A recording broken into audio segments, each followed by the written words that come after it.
ಗೃಹಲಕ್ಷ್ಮಿಯರಿಗೆ ಮತ್ತೆ ಸಿಹಿ ಸುದ್ದಿ, 8,000 ರೂಪಾಯಿ ಹಣ ಬರ್ತಾ ಇದೆ. ಮತ್ತೊಂದು ಕಡೆಗೆ ಹಣ ವಾಪಸ್ ಕೂಡ ಹೋಗ್ತಾ ಇದೆ. ಹೌದು, ಗೃಹಲಕ್ಷ್ಮಿ ಅಕೌಂಟ್ ಇಂದ ಇಂಥವರ ಅಕೌಂಟ್ ಇಂದ ಹಣ ಕೂಡ ವಾಪಸ್ ಹೋಗ್ತಾ ಇದೆ. ಮತ್ತೆ ಸರ್ಕಾರದಿಂದ 27ನೇ ಕಂತು ಹಣ ಕೂಡ ಬಿಡುಗಡೆ ಆಗಿದೆ. ಗೃಹಲಕ್ಷ್ಮಿಯವರಿಗೆ ಇವತ್ತು ಒಂದಲ್ಲ ಎರಡಲ್ಲ 3 ದೊಡ್ಡ ಬ್ರೇಕಿಂಗ್ ನ್ಯೂಸ್ ಕೂಡ ಬಂದಿದೆ ವೀಕ್ಷಕರೇ. ಈಗ ಮಾರ್ಚ್ ತಿಂಗಳು ಕೂಡ ಪ್ರಾರಂಭವಾಯಿತು. ಮಾರ್ಚ್ ಅಲ್ಲಿ ಬಜೆಟ್ ಇದೆ, ಚಂದ್ರಗ್ರಹಣ ಇದೆ, ಮತ್ತೆ ಮಾರ್ಚ್ ಅಲ್ಲಿ ಹೊಸ ನಿಯಮಗಳು ಕೂಡ ಶುರು ಆಗ್ತಾ ಇದ್ದ ವೀಕ್ಷಕರೇ. ಇನ್ನು ಬಜೆಟ್ ನಲ್ಲಿ ಯಾರಿಗೆಲ್ಲ ಬಂಪರ್ ಸುದ್ದಿ ಕೊಡಲಿದ್ದಾರೆ ಮುಖ್ಯಮಂತ್ರಿ ಸಿದ್ದರಾಮಯ್ಯನವರು, ಅದೇ ತರ ವೀಕ್ಷಕರೇ ಬಜೆಟ್ ನಲ್ಲಿ ಏನೆಲ್ಲ ಘೋಷಣೆಗಳಾಗುತ್ತೆ, ಯಾವಾಗ ಇದೆ ಬಜೆಟ್, ಅದು ಕೂಡ ನೋಡ್ತಾ ಹೋಗೋಣ. ನಿಮ್ಮ ಹತ್ರ ರೇಷನ್ ಕಾರ್ಡ್ ಇದ್ರೆ ನಿಮಗೂ ಕೂಡ ಇನ್ ಮುಂದೆ ಹೊಸ ಒಂದು ನಿಯಮದ ಮೂಲಕ ಹೊಸ ಒಂದು ಅಪ್ಡೇಟ್ ಕೂಡ ಸಿಗಲಿದೆ. ಮತ್ತೆ ಸಿಬಿಡಿಸಿ ಮೂಲಕ ಡಿಜಿಟಲ್ ಆಹಾರ ಸಬ್ಸಿಡಿ ಕೂಡ, ಅಂದ್ರೆ ಅನ್ನಭಾಗ್ಯ ಫಲಾನುಭವಿಗಳಿಗೆ ಡಿಜಿಟಲ್ ರೂಪದಲ್ಲಿ ಹಣ ಕೂಡ ಬರುತ್ತೆ ಅಂತ ಹೇಳಲಾಗ್ತಾ ಇದೆ. ಇನ್ನು ಇದೇ ಒಂದು ತಿಂಗಳಲ್ಲಿ 2ನೇ ಚಂದ್ರಗ್ರಹಣ ಕೂಡ ಶುರುವಾಗುತ್ತೆ.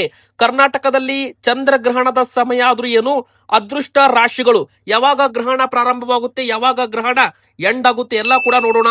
ಇನ್ನು 3ನೇ ಮಹಾಯುದ್ಧ ಶುರುವಾಗುತ್ತಾ? ಹೌದು, ಎದಕ್ಕಂದ್ರೆ ಅಮೆರಿಕ ಇಸ್ರೇಲ್ ಜಂಟಿ ದಾಳಿ ಇರಾನ್ ದೇಶದ ಮೇಲೆ ವೀಕ್ಷಕರೇ. ಈಗ ಬಂಗಾರ, ಬೆಳ್ಳಿ, ಪೆಟ್ರೋಲ್, ಡೀಸೆಲ್, ಗ್ಯಾಸ್ ಕನೆಕ್ಷನ್ ಎಲ್ಲಾ ಕೂಡ ರೇಟ್ ಅಲ್ಲಿ ಜಾಸ್ತಿ ಆಗ್ಬಹುದು, ಎಲ್ಲಾ ದರ ಕೂಡ ಏರಿಕೆ ಆಗ್ಬಹುದು ವೀಕ್ಷಕರೇ. ಮೇನ್ಲಿ ಬಂಗಾರ, ಬೆಳ್ಳಿ ಅಂತೂ ದಾಖಲೆ ಒಂದು ಮುಗಿಲು ಮುಟ್ಟೋ ಚಾನ್ಸ್ ಕಂಡು ಬರ್ತಾ ಇದೆ ವೀಕ್ಷಕರೇ. ಈ ವಿಡಿಯೋ ಪೂರ್ತಿಯಾಗಿ ನೋಡಿ. ಬಂಗಾರ, ಬೆಳ್ಳಿ ಖರೀದಿ ಮಾಡೋರಿಗೆ ದೊಡ್ಡ ಶಾಕ್ ಅಂತ ಹೇಳ್ಬಹುದು. ಈಗಾಗಲೇ ಖರೀದಿ ಮಾಡಿದವರಿಗೆ ಬಂಪರ್ ಸುದ್ದಿ ಅಂತಾನೆ ಹೇಳ್ಬಹುದು ವೀಕ್ಷಕರೇ. ವಿಡಿಯೋಗೆ ಲೈಕ್ ಮಾಡಿಲ್ಲ ಅಂದ್ರೆ ಗೃಹಲಕ್ಷ್ಮಿ ಫಲಾನುಭವಿಗಳು ಪ್ರತಿಯೊಬ್ಬರು ಕೂಡ ಈ ವಿಡಿಯೋಗೆ ಲೈಕ್ ಮಾಡಿ. ನಿಮಗೆ ಒಂದು ಸೂಪರ್ ಸಿಹಿ ಸುದ್ದಿ ಕೂಡ ಬಂದಿದೆ.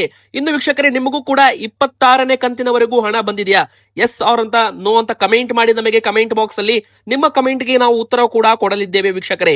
ಈ ವಿಡಿಯೋ ದಯವಿಟ್ಟು ನೀವು ಪೂರ್ತಿಯಾಗಿ ಕೊನೆ ತನಕ ನೋಡಿ. ಹಾಗೆ ನಮ್ಮ ಚಾನೆಲ್ಗೆ ನೀವು ಸಬ್ಸ್ಕ್ರೈಬ್ ಆಗಿಲ್ಲ ಅಂದ್ರೆ ದಯವಿಟ್ಟು ಸಬ್ಸ್ಕ್ರೈಬ್ ಕೂಡ ಮಾಡಿ ವೀಕ್ಷಕರೇ. ಮೊದಲನೇ ದೊಡ್ಡ ಬ್ರೇಕಿಂಗ್ ನ್ಯೂಸ್ ಏನಂದ್ರೆ, ಎಲ್ಲಾ ಗೃಹಲಕ್ಷ್ಮಿಯರಿಗೂ ಕೂಡ ಈಗ 27ನೇ ಕಂತು ಹಣವನ್ನ ಬಿಡುಗಡೆ ಮಾಡಲಾಗಿದೆ. ಹೌದು ವೀಕ್ಷಕರೇ, ಈಗಾಗಲೇ ದಿನೇಶ್ ಗುಳಿಗೌಡ ಅವರು ಇದರ ಬಗ್ಗೆ ಘೋಷಣೆ ಮಾಡಿದ್ದಾರೆ. ರಾಜ್ಯ ಗ್ಯಾರಂಟಿ ಯೋಜನೆಗಳ ಅನುಷ್ಠಾನ ಪ್ರಾಧಿಕಾರದಿಂದ ಅಪ್ಡೇಟ್ ಸಿಕ್ಕಿರುವಂತದ್ದು. ಗೃಹಲಕ್ಷ್ಮಿ ಯೋಜನೆಯ 26ನೇ ಕಂತು ಹಣವನ್ನ ಹಾಕಲಾಗಿದ್ದು ನಿಮಗೆಲ್ಲ ಗೊತ್ತೇ ಇದೆ. ಒಂದು ಗೃಹಲಕ್ಷ್ಮಿ ಅಕೌಂಟ್ಗೆ 52,000 ರೂಪಾಯಿ ಕೈಗೆ ಸೇರಿದೆ. ಅಂದ್ರೆ ಪ್ರತಿ ಮನೆ ಯಜಮಾನಿಗೆ ಇಲ್ಲಿವರೆಗೂ 52,000 ರೂಪಾಯಿ ಗೃಹಲಕ್ಷ್ಮಿಯರ ಅಕೌಂಟ್ಗೆ ಹಾಕಲಾಗಿತ್ತು.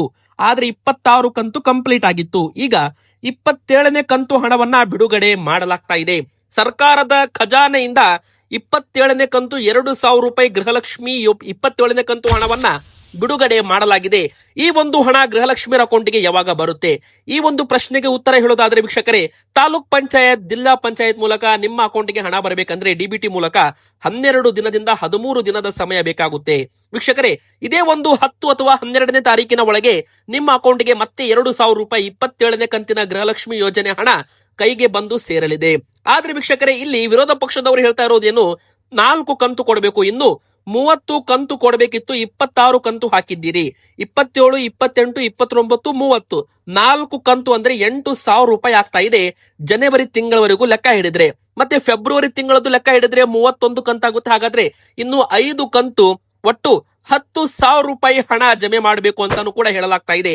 ಒಂದು ಕಡೆಗೆ ಈಗ 27ನೇ ಕಂತು ಹಣ ಬಿಡುಗಡೆ ಮಾಡಲಾಗಿದ್ದು ಹಂತ ಹಂತವಾಗಿ ಎಲ್ಲ ಒಂದು ಕಂತಿನ ಹಣವನ್ನ ಬಿಡುಗಡೆ ಮಾಡ್ತೀವಿ ಅಂತ ಸಚಿವ ಲಕ್ಷ್ಮೀ ಹೆಬ್ಬಾಳ್ಕರ್ ಮೇಡಮ್ ಅವರು ಭರವಸೆ ಕೊಟ್ಟಿದ್ದು ಈಗ 27ನೇ ಕಂತು ಸರ್ಕಾರದ ಖಜಾನೆಯಿಂದ ರಿಲೀಸ್ ಆಗಿದೆ ವೀಕ್ಷಕರೇ.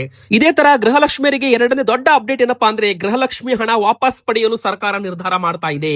ಹೌದು, ಯಾರ ಅಕೌಂಟ್ ಇಂದ ಹಣ ವಾಪಸ್ ಹೋಗುತ್ತೆ? ಸತ್ತವರ ಹೆಸರು ಹಾಗೂ ಅಕೌಂಟ್ ಗುರುತು ಮಾಡಿದೆ ಸರ್ಕಾರ.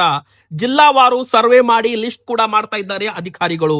69,000ಕ್ಕೂ ಹೆಚ್ಚು ಸತ್ತವರ ಅಕೌಂಟ್ ಗಳನ್ನ ಪತ್ತೆ ಮಾಡಲಾಗಿದೆ ಸರ್ಕಾರದಿಂದ. ಹೌದು ವೀಕ್ಷಕರೇ, ಒಟ್ಟು ಮರಣ ಹೊಂದಿರೋ ಫಲಾನುಭವಿಗಳ ಸಂಖ್ಯೆ 1,44,056. ಮರಣ ನಂತರವೂ ಹಣ ಜಮೆಯಾದ ಫಲಾನುಭವಿಗಳ ಸಂಖ್ಯೆ 68,776. ಮರಣ ಹೊಂದಿರೋ ಫಲಾನುಭವಿಗಳಿಗೆ ನೀಡಿರುವ ಕಂತುಗಳು 3,98,783.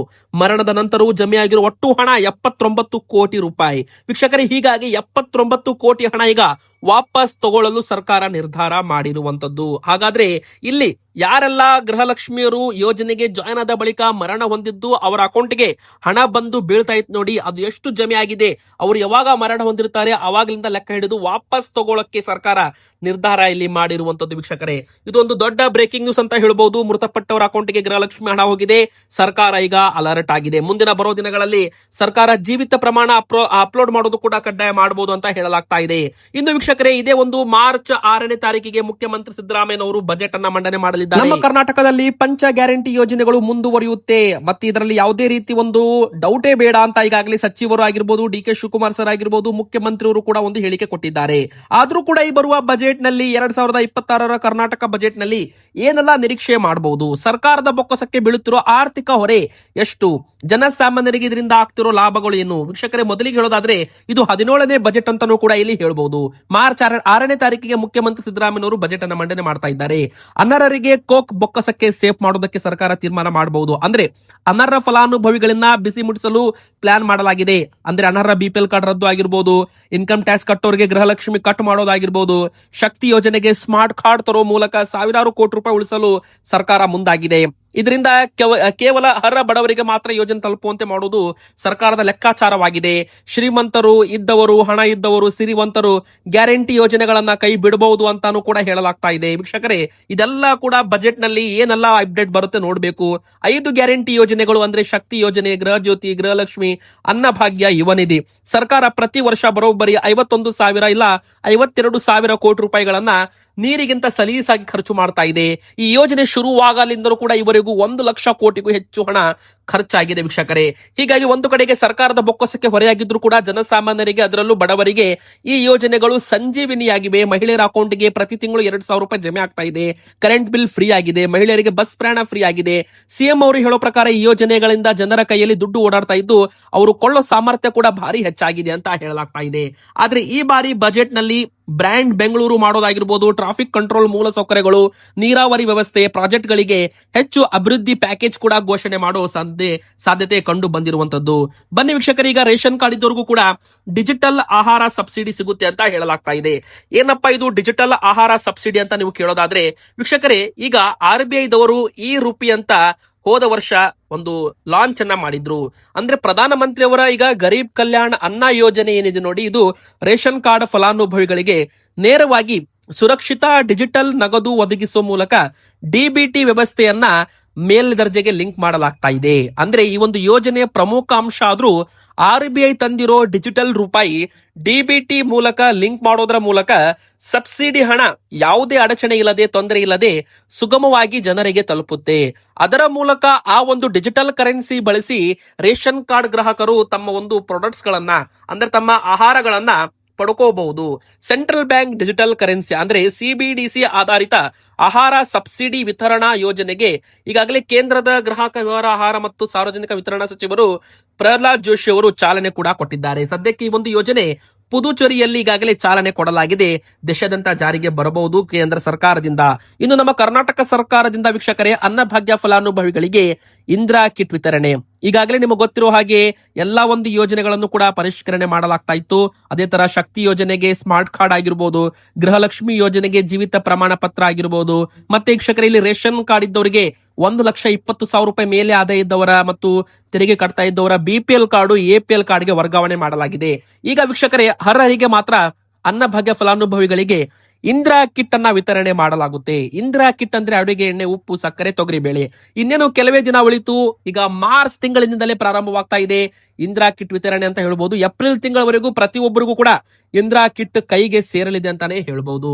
ಬನ್ನಿ ವೀಕ್ಷಕರು, ಈಗ ಕೊನೆಯದಾಗಿ ಚಂದ್ರಗ್ರಹಣದ ಬಗ್ಗೆ ಮಾತಾಡೋಣ. ಎದಕ್ಕಂದ್ರೆ ಈ ವರ್ಷದ 2ನೇ ಗ್ರಹಣ ಚಂದ್ರಗ್ರಹಣ. ಗ್ರಹಣದ ಸಮಯ ಆದ್ರೂ ಏನು ವೀಕ್ಷಕರೇ, ಇದೇ ಒಂದು ಮಾರ್ಚ್ 3ನೇ ತಾರೀಕಿಗೆ ವರ್ಷದ ಮೊದಲ ಚಂದ್ರಗ್ರಹಣ ಅಂತಾನೂ ಕೂಡ ಹೇಳಲಾಗ್ತಾ ಇದೆ. ಈ ಚಂದ್ರಗ್ರಹಣದ ಸಮಯ ಕರ್ನಾಟಕ ಭಾರತದಲ್ಲಿ ಮಧ್ಯಾಹ್ನ 3:20 ಪ್ರಾರಂಭವಾಗುತ್ತೆ.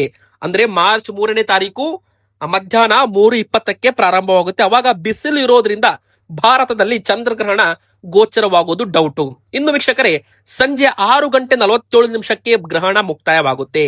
ಮತ್ತೆ 6:26 ಗಂಟೆಯಿಂದ 6:47 21 ನಿಮಿಷಗಳ ಕಾಲ ಕರ್ನಾಟಕ ಸೇರಿದಂತೆ ಭಾರತದಲ್ಲೂ ಕೂಡ ಈ ಒಂದು ಚಂದ್ರಗ್ರಹಣ ಗೋಚರವಾಗುತ್ತೆ. ವೀಕ್ಷಕರೇ, ಗ್ರಹಣದ ಗರಿಷ್ಠ ಪ್ರಭಾವವು ಸಂಜೆ 6:33 6:40 ಇರುತ್ತೆ. ಸೊ ನೀವು ಕೂಡ 6:30 ಗಂಟೆ ನಂತರ ಚಂದ್ರಗ್ರಹಣವನ್ನ ನೋಡಬಹುದು. ವೀಕ್ಷಕರೇ, 6:23ರಿಂದ ಕತ್ತಲಾಗೋದ್ರಿಂದ ಚಂದ್ರಗ್ರಹಣ ಈಸಿಯಾಗಿ ಕಾಣಿಸುತ್ತೆ. ಗ್ರಹಣ ಮುಕ್ತಾಯವಾದ ನಂತರ ಪವಿತ್ರ ಸ್ನಾನ ಮಾಡೋದು, ಮನೆಯಲ್ಲಿ ಗಂಗಾ ಜಲವನ್ನ ಪ್ರೋಕ್ಷಣೆ ಮಾಡಿ ಶುದ್ಧೀಕರಿಸಿ ದೇವರ ವಿಗ್ರಹಗಳಿಗೆ ಅಭಿಷೇಕ ಮಾಡಿ ಪೂಜೆ ಸಲ್ಲಿಸಬೇಕು ಅಂತಾನು ಕೂಡ ಹೇಳಲಾಗುತ್ತೆ. ಇದರಿಂದ ಒಳ್ಳೆಯದಾಗುತ್ತೆ. ಇನ್ನು ಗ್ರಹಣದ ನಂತರ ದಾನ ಮಾಡೋದು ಅತ್ಯಂತ ಪುಣ್ಯದಾಯಕ ಅಂತ ನಂಬಲಾಗಿದೆ. ಬಡವರಿಗೆ ಅನ್ನ, ಬಟ್ಟೆ ಅಥವಾ ಹಣವನ್ನ ದಾನ ಮಾಡೋದ್ರಿಂದ ವಿಶೇಷ ಫಲ ಕೂಡ ಸಿಗುತ್ತೆ.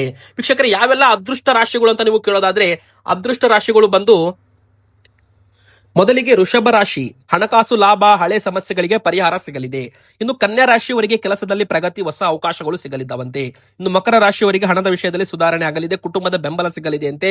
ಇನ್ನು ವೃಶ್ಚಿಕ ರಾಶಿಯವರಿಗೆ ಆತ್ಮವಿಶ್ವಾಸ ಹೆಚ್ಚಳವಾಗೋ ನಿರೀಕ್ಷೆ ಇದೆ. ಇದು ಸ್ವಲ್ಪ ಜಾಗೃತಿ ಇರಬೇಕಾದ ರಾಶಿಗಳು ಮೇಷ ರಾಶಿ, ಕಟಕ ರಾಶಿ ಮತ್ತು ಮೀನ ರಾಶಿಯವರು. ಈ ರಾಶಿಯವರು ಗ್ರಹಣದ ಸಮಯದಲ್ಲಿ ನಿರ್ಧಾರ ತಗೋದ್ರಲ್ಲಿ ಸ್ವಲ್ಪ ಜಾಗೃತಿ ವಹಿಸಬೇಕು. ಇನ್ನು ವೀಕ್ಷಕರೇ, ಯುದ್ಧ ಪರಿಣಾಮ. ಹೌದು, 3ನೇ ಮಹಾಯುದ್ಧನ ಶುರುವಾಗುತ್ತಾ, ಚಿನ್ನ ಬೆಳ್ಳಿ ಬೆಲೆ ಈಗ ಗಗನಕ್ಕೇರುತ್ತಾ. ಹೌದು ವೀಕ್ಷಕರೇ, ಎದಕ್ಕಂದ್ರೆ ಈಗಾಗಲೇ ಚಿನ್ನ ಬೆಳ್ಳಿ ದರ ಏರಿಕೆ ಆಗೋದು ಗ್ಯಾರಂಟಿ ಅಂತ ಹೇಳಲಾಗ್ತಾ ಇದೆ. ಯಾವಾಗೆಲ್ಲ ರಷ್ಯಾ ಉಕ್ರೇನ್ ಯುದ್ಧ ಆಗಿರ್ಬೋದು, ಮತ್ತೆ ಎಲ್ಲಾ ಒಂದು ವಿದೇಶಗಳಲ್ಲಿ ಮಧ್ಯ ಪ್ರಾಚೀನಗಳಲ್ಲಿ ಯುದ್ಧ ಶುರುವಾಯ್ತು ನೋಡಿ, ಅವಾಗ್ಲಿಂದ ಬಂಗಾರ ಬೆಳ್ಳಿ ಒಂದು ದರ ಏರಿಕೆ ಆಗೋದು ಶುರುವಾಗಿದೆ. ಈಗ ಮತ್ತೆ ಅಮೆರಿಕ ಮತ್ತು ಇಸ್ರೇಲ್ ಕೂಡಿ ಜಂಟಿ ದಾಳಿಯಾಗಿ ಇರಾನ್ ದೇಶದ ಮೇಲೆ ಮಾಡಿರುವಂತದ್ದು. ಇರಾನ್ ಮೇಲೆ ಭೀಕರ ದಾಳಿಯನ್ನ ಮಾಡಲಾಗಿದೆ, ವಾಯು ದಾಳಿ ಮಾಡಲಾಗಿದೆ. ಹೀಗಾಗಿ ಇರಾನ್ ನಲ್ಲಿ ಈಗ ಅಲ್ಲೋಲ ಕಲ್ಲೋಲವಾಗಿದೆ ವೀಕ್ಷಕರೇ. ಇದರ ಬೆನ್ನಲ್ಲೇ ಸೋಮವಾರ ಓಪನ್ ಆಗ್ತಾ ಇದ್ದಂತೆ ಬಂಗಾರ ಬೆಳ್ಳಿ ದರ ಗಗನಕ್ಕೇರಬಹುದು ಅಂತಾನೂ ಕೂಡ ತಜ್ಞರು ಹೇಳ್ತಾ ಇದ್ದಾರೆ. ಇಸ್ರೇಲ್ ಮತ್ತು ಅಮೆರಿಕ ನಡೆಸುತ್ತಿರುವ ಜಂಟಿ ಮಿಲಿಟರಿ ಕಾರ್ಯಾಚರಣೆ ಬಿಸಿ ಇರಾನ್ಗೆ ತಟ್ಟಲು ಆರಂಭವಾಗಿದೆ. ಇರಾನ್ ಕೂಡ ತೀವ್ರ ಪ್ರತಿರೋಧವನ್ನು ತೋರ್ತಾ ಇದ್ದು, ಕೊಲ್ಲಿ ರಾಷ್ಟ್ರಗಳಲ್ಲಿರುವ ಅಮೆರಿಕದ ವಾಯುನೆಲೆಗಳ ಮೇಲೆ ಇರಾನ್ ಕೂಡ ದಾಳಿ ಮಾಡಿದೆ ವೀಕ್ಷಕರೇ. ಸದ್ಯದ ಮಟ್ಟಿಗೆ ಮಧ್ಯ ಪ್ರಾಚ್ಯದಲ್ಲಿ ಪರಿಸ್ಥಿತಿ ಕೈ ಮೀರಿ ಹೋಗ್ತಾ ಇದೆ. ಇನ್ನು ಇದು 3ನೇ ಯುದ್ಧ, ಮಹಾ ಯುದ್ಧ ಅಂತಾನೂ ಕೂಡ ಹೇಳಲಾಗ್ತಾ ಇದೆ ವೀಕ್ಷಕರೇ. ಇದರ ಬೆನ್ನಲ್ಲೇ ಬಂಗಾರ ಬೆಳ್ಳಿ ದರ ಭಾರಿ ಏರಿಕೆ ಆಗಿದೆ. 10 ಗ್ರಾಂ ಮೇಲೆ 7,000 ರೂಪಾಯಿ ಬಂಗಾರದ ಬೆಲೆ ಏರಿಕೆ ಆಗೋದ್ರ ಮೂಲಕ ಮತ್ತೆ ಈಗ ಬಂಗಾರದ ಬೆಲೆ 1,69,000 ಗಡಿಯತ್ತ ಸಾಗಿದೆ. 10 ಗ್ರಾಂ 24 ಕ್ಯಾರೆಟ್ ಚಿನ್ನ ಮತ್ತೆ ಏರುಮುಖ ಸಂದಿದೆ, 1,68,710 ರೂಪಾಯಿ. ಬೆಳ್ಳಿ ಕೂಡ ಮತ್ತೆ 1 ಕೆಜಿ ಮೇಲೆ 10,000 ರೂಪಾಯಿ ಏರಿಕೆ ಆಗೋದ್ರ ಮೂಲಕ 2,90,000 ರೂಪಾಯಿ ಆಗಿದ್ದು ಈಗ 3 ಲಕ್ಷ ರೂಪಾಯಿ ದಾಟಲಿದೆ. ಇವತ್ತಿಗೆ ಇಷ್ಟ ಆಗಿತ್ತು ವಿಡಿಯೋ. ಇಷ್ಟ ಆದ್ರೆ ವಿಡಿಯೋಗೆ ಲೈಕ್ ಮಾಡಿ, ನಮ್ಮ ಚಾನಲ್ಗೆ ಸಬ್ಸ್ಕ್ರೈಬ್ ಆಗಿ.